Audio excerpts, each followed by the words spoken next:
Selamat pagi Pak Hadir dan teman-teman. Perkenalkan, kami dari kelompok 4 Bisnis Ekonomi. Hari ini kami akan melaksanakan final project dengan tema Business Growth and Strategy. Selamat menyaksikan.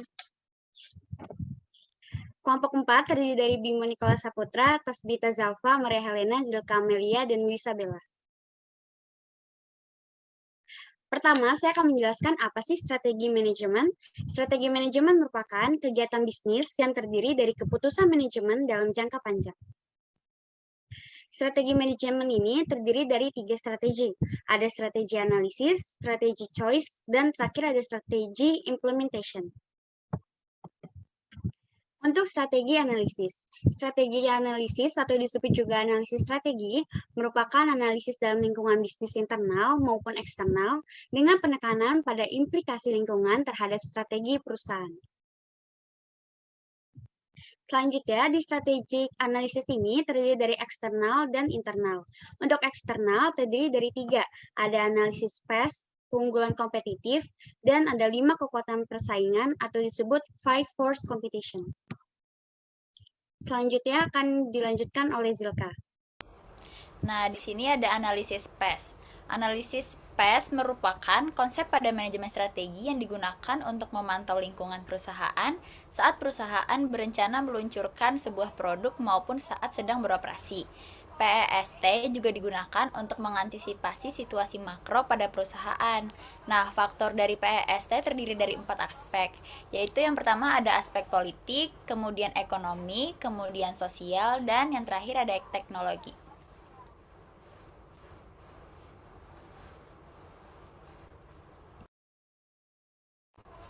Nah, selanjutnya pada studi kasus PEST, kelompok kami memilih perusahaan Gojek untuk dianalisis. Next.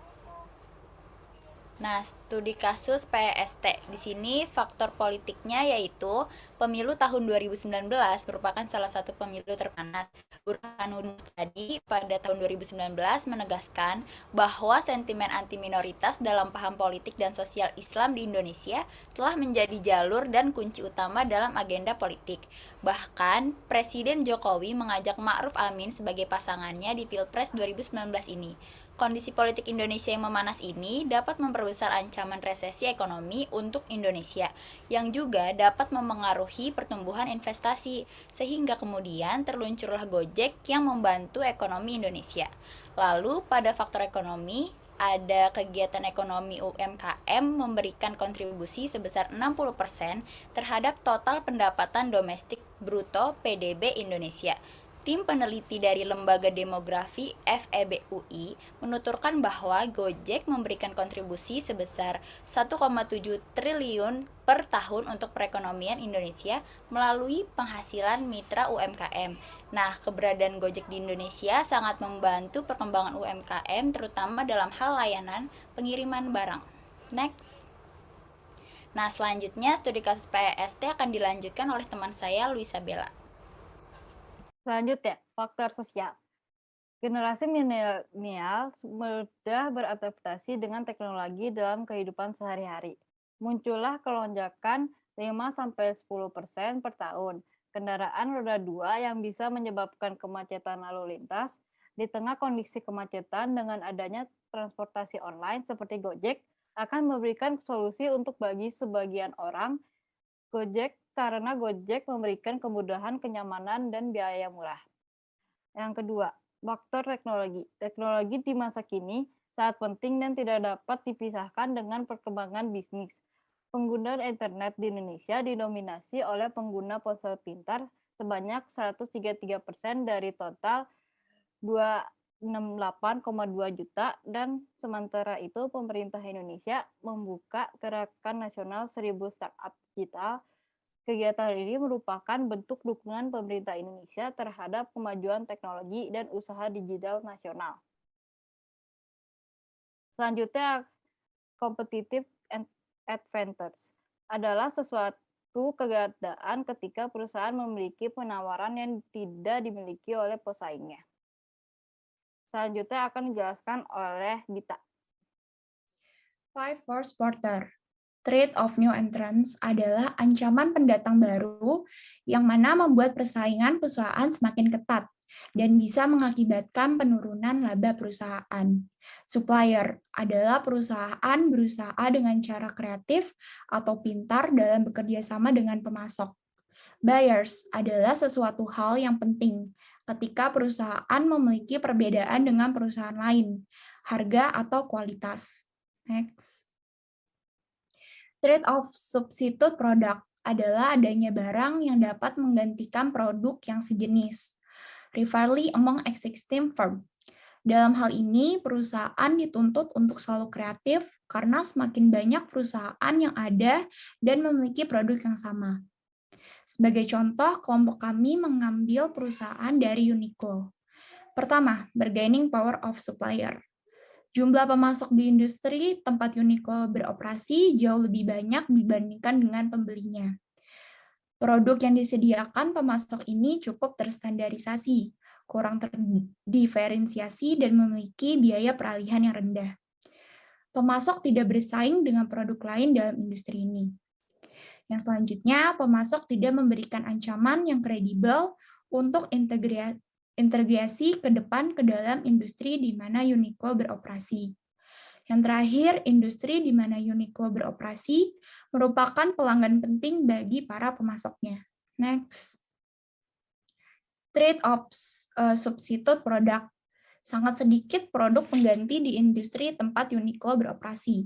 Ini berartikan bahwa tidak adanya batasan atas keuntungan maksimum di industri Uniqlo beroperasi, serta menjadikan ancaman produk pengganti menjadi kekuatan yang lemah dalam industri. Selanjutnya, sangat sedikit pengganti yang berkualitas yang memiliki harga yang lebih tinggi, di mana perusahaan yang beroperasi menjual dengan harga yang lebih rendah daripada produk penggantinya, serta memiliki arti pembeli cenderung tidak pindah ke produk pengganti dan memiliki arti bahwa ancaman produk pengganti lemah dalam industri ini. Next. Rivalry among existing firms. Yang pertama, jumlah pesaing di industri tempat Uniqlo beroperasi sangat sedikit. Sebagian besar juga berukuran besar.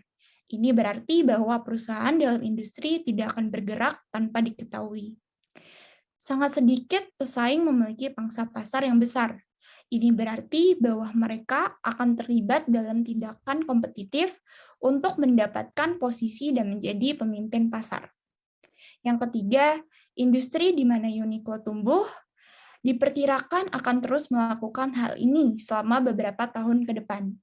Pertumbuhan industri yang positif berarti bahwa para pesaing cenderung tidak terlibat dalam tindakan penyelesaian.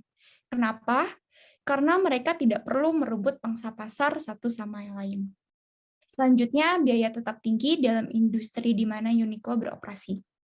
Selanjutnya, produk yang dihasilkan dalam industri di mana Uniqlo beroperasi sangat terdiferensiasi. Akibatnya, sulit bagi perusahaan pesaing untuk memenangkan pelanggan satu sama lain karena masing-masing produk mereka unik. Produksi produk dalam industri membutuhkan peningkatan kapasitas secara bertahap. Selanjutnya, hambatan keluar dalam industri sangat tinggi, karena tingginya investasi yang dibutuhkan dalam modal dan aset untuk beroperasi. Hambatan keluar juga tinggi karena peraturan dan pembatasan pemerintah. Yang terakhir, strategi perusahaan dalam industri beragam, yang berarti mereka unik satu sama lainnya. Selanjutnya, yang keempat ada trend of new entrants. Tentunya, tren fashion akan terus berubah pada segmen pakaian. Semakin lama, semakin banyak pesaing yang akan mengikuti tren fashion yang sedang booming-boomingnya, baik dari model pakaian maupun bahannya.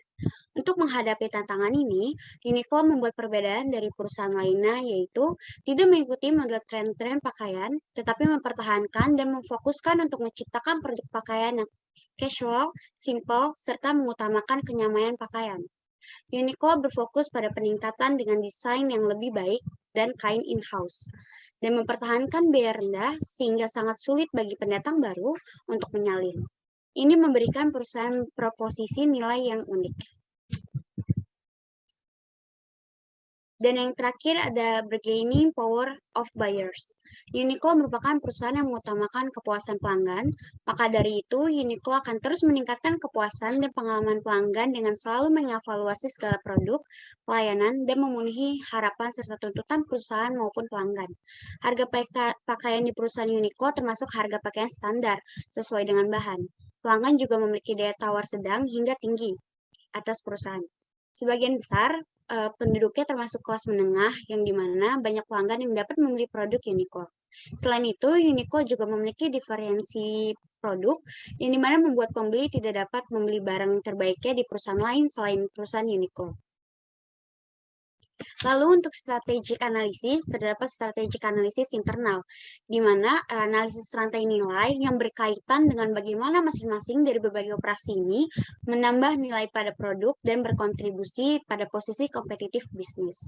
Kegiatan utama terdiri dari logistik dalam negeri atau inbound, terus operasi logistik keluar itu outbound, terus pemasaran dan penjualan, serta melayani. Selanjutnya akan dijelaskan oleh Bella. Selanjutnya, kelompok kami akan memilih studi kasus proses inbound dan outbound di perusahaan e-commerce. Proses inbound adalah proses masuknya barang ke gudang yang diikuti dengan pengecekan. Sebelum disimpan, semua produk yang tiba di gudang akan dicek jumlahnya, jenisnya, kualitasnya, spesifikasinya, apakah sudah sesuai dengan dokumen purchase order. Jika tidak sesuai, produk akan dikembalikan. Jika sesuai, langsung dimasukkan ke sistem dicatat pakai RF dan dihubungkan dengan sistem WMS e-commerce. Baru setelah itu, produk masuk dengan menggunakan troli ke area storage. Pada area penyimpanan, petugas akan mencari rak yang paling available untuk produk yang sudah tervalidasi.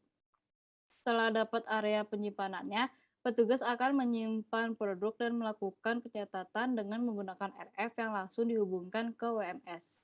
Lalu, untuk proses outbound-nya, jika ada order masuk ke sistem, petugas akan menerima pemberitahuan otomatis.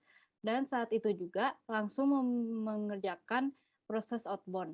Barang yang terorder akan dimasukkan ke dokumen pick list dan akan diambil oleh petugas sesuai dengan informasi rak. Setelah barang diambil, barang akan dicek di area outbound, di-scan untuk dimasukkan ke sistem order management.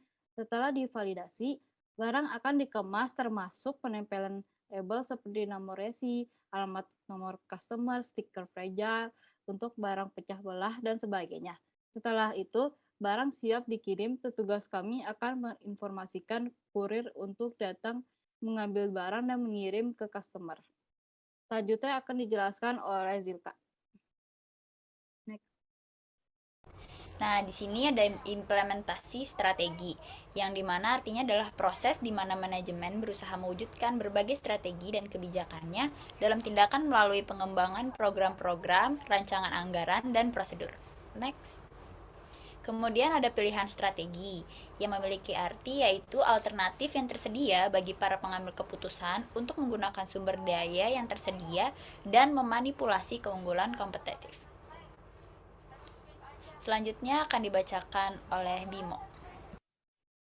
Di sini ada Frio Framework adalah alat yang digunakan untuk menganalisis sumber daya internal perusahaan dan mengetahui apakah perusahaan dapat menjadi sumber keuntungan kompetitif yang berkelanjutan.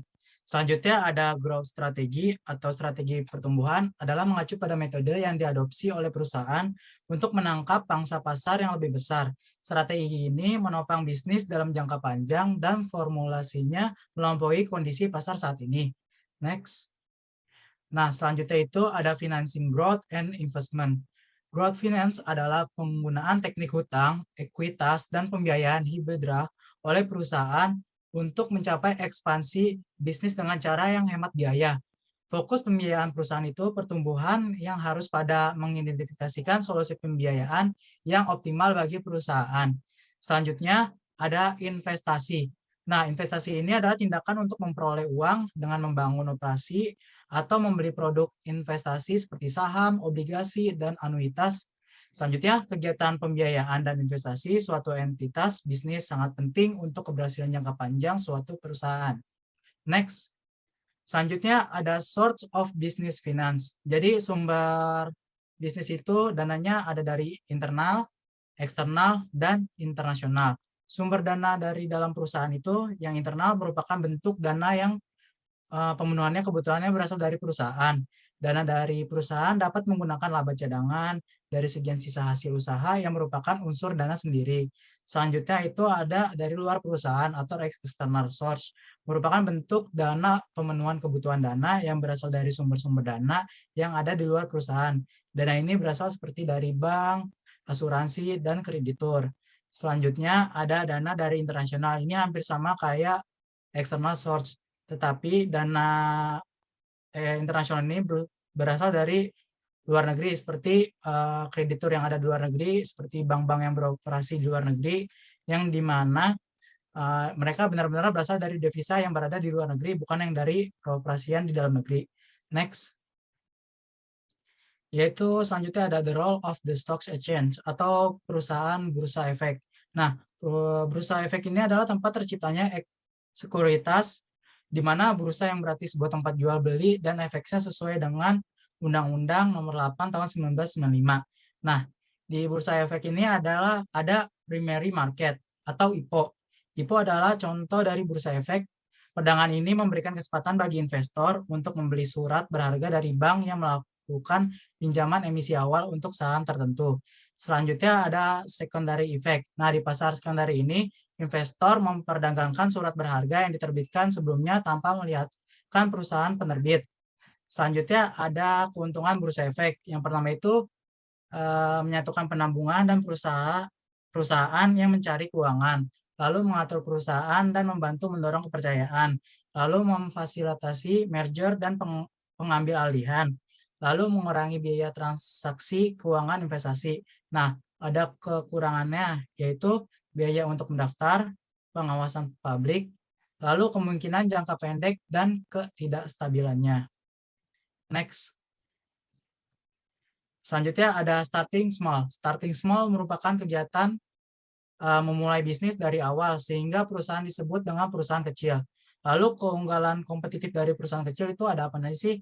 Ada fleksibilitas, kualitas layanan, efisiensi produksi, dan overhead yang rendah. Lalu ada pengembangan dan inovasi produk. Next. Problem facing small business, yaitu masalah apa sih yang biasa di perusahaan kecil, yaitu kemampuan menjual dan pemasarannya karena perusahaannya masih baru.